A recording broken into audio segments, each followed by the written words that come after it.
Before we go, I'd like to say a big mahalo to Auntie Paula and Kama for having us. So a big hand for 2/3 of Amy and 2/3 of whoever.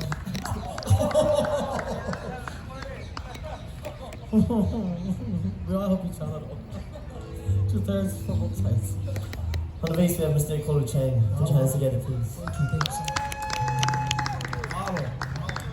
On the guitar we have Mr. Maui Namahoe. On the ukulele, Mr. Grant Polo. And right here, ladies and gentlemen, you came to see Mr. Kupu Dalire-Naʻauao.